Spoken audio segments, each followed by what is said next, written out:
Abby will be receiving her bachelor's degree in psychology today. Abby.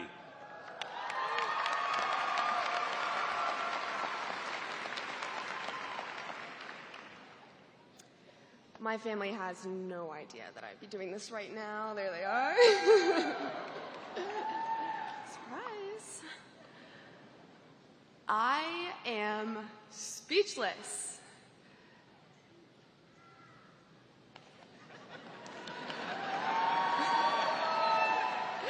There simply aren't words to express what I and many of you are feeling, and right now everyone's thinking, speechlessness, that's not the most ideal state for the individual given the microphone at a commencement ceremony, but here I am.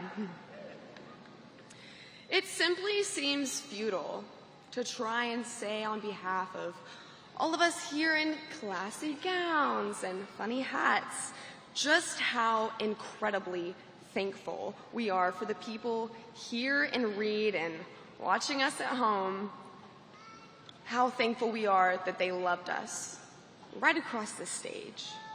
But we are just that, speechlessly thankful.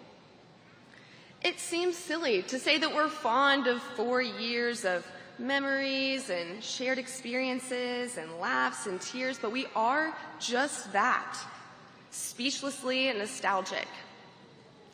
It's probably impossible to describe the energy that exists within all of us now, a spirit that's tied together generations and connects us across languages, religions, oceans, identities, and occupations. But if I recall correctly, the noble lettering above the tunnel that shades the stroll to Kyle Field states, "There's a spirit that can ne'er be told." And the banner that hangs in every fish camp room is etched with, "From the inside looking out, you can't explain it." Speechlessness is a concept that we award to describe things that are so extraordinary that we just can't wrap our minds around it. We may recognize this evasive nature of defining the Aggie spirit, but Aggies have never ceased their efforts in upholding it. It's through my experiences that I have shared with you as students that it has become evident that many of the moments that meant the most were those that lacked words. This speech is my attempt to find those words.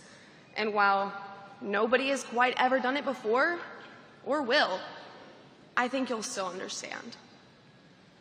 When the class of 2023 were just mere freshmen, there you go, in our second semester of college, we were starting to get the hang of things. We were understanding that parking tickets are a real threat, that there's always something happening in Rudder Plaza, and that this guy was just crazy enough to put a Veo ride on top of the academic building. But at the end of March, our college experience took an unexpected turn when even leaving our homes was threatening to the health of us and our loved ones. I remember watching my very first Aggie muster ceremony live streamed from an empty Reed Arena, seated between my parents and my childhood home. I felt that spirit that I'd heard of so many times before when my mom and dad answered roll call on either side of me. Our next year saw socially distanced classes and lockdown browser, sledding across campus during the infamous February snowstorm, and the daunting task of uncovering our own new normal. While not standing too close, Aggies still came together and stood for the fallen on the first Tuesday of every month. We joined organizations. We fell in love. We found our favorite coffee shops. We changed our majors, sometimes twice.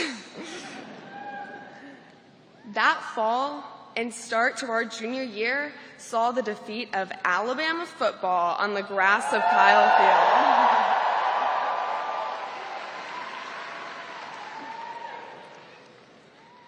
That fall and start to my junior year saw the passing of my brilliant mother, Stephanie Lanier, class of 87 and 89. When I was experiencing my worst fears becoming my reality, Aggies were there, arms around my shoulders. That April, my wonderful father, John Lanier, class of 86, held my mom's candle at muster in this very room, and I was rendered speechless. My classmates and professors and Aggies all over the world broke the silence of her absence to say here. Texas A&M University embraces the intangible greatness of what it means to be an Aggie. Standing in silence has continuously proven to evoke this emotion, but it exists in so many ways here. The fanfare of org recruitment bannering, the ambiance in the flag room, the line at the MSC Chick-fil-A, the clack of cadet boots, the wrath of Heldenfeld stairs, the serenity of Aggie Park in the morning, the stale air of Evans before an exam, the glory of Rev simply existing, the jubilation following a professor announcing a curve, the train making us perpetually late for class.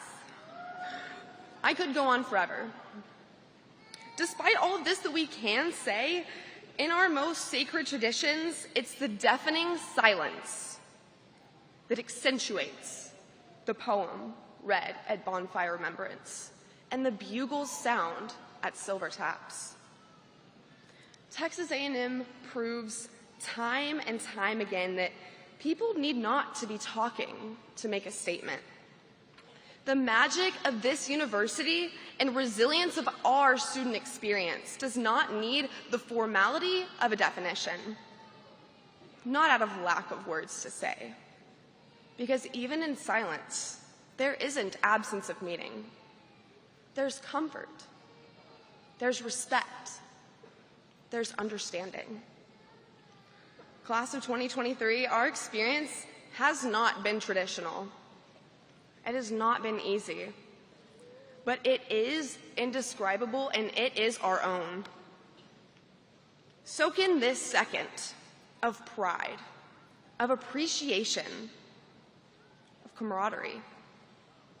The magnificence of the speechlessness that is the Aggie spirit is a force to be reckoned with.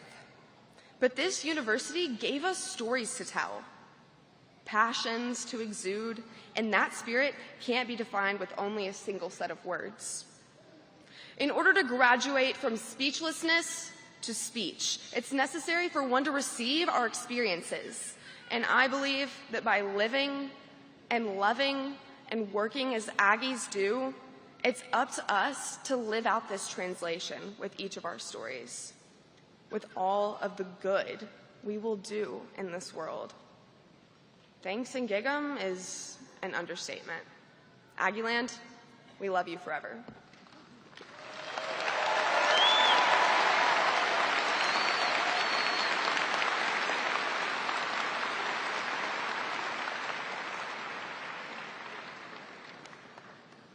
That was wonderful, Abby. Thank you.